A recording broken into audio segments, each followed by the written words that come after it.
বৰক্ষেত্ৰীত বঁটা বিতৰণী সভা উপলক্ষে দৃষ্টিনন্দন পৰিৱেশ পথত ৰাধা কৃষ্ণই আপ্লুত কৰিলে দৰ্শকক নলবাৰী জিলাৰ বৰক্ষেত্ৰীৰ বিভিন্ন প্ৰান্তৰ ৰাজপথত এতিয়া কেৱল সমদল দেখিবলৈ পোৱা যায় কিয়নো এই ডিচেম্বৰ মাহটোতে অঞ্চলটোৰ বহুকেইখন অসমীয়া মাধ্যম চৰকাৰী তথা বেচৰকাৰী বিদ্যালয় তিনিদিনীয়াকৈ বৰ্ণাঢ্য কাৰ্যসূচীৰে বাৰ্ষিক অধিৱেশন তথা বঁটা বিতৰণী সভা অনুষ্ঠিত হৈছে ব্যতিক্ৰম নহয় 1988 চনতে প্ৰতিষ্ঠা হোৱা জয়সাগৰস্থিত শংকৰ মাধৱ হাইস্কুলো বিদ্যালয়খনৰ 30 সংখ্যক বাৰ্ষিক অধিৱেশন আৰু বঁটা বিতৰণী সভা উপলক্ষে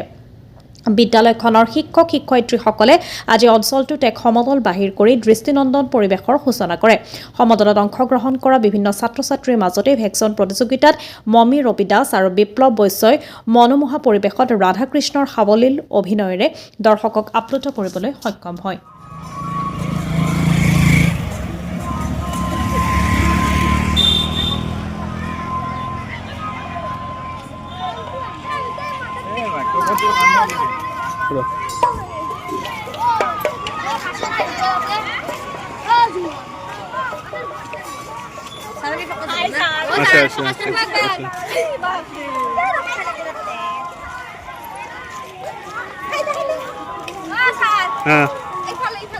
আছে গোটাইলে আছে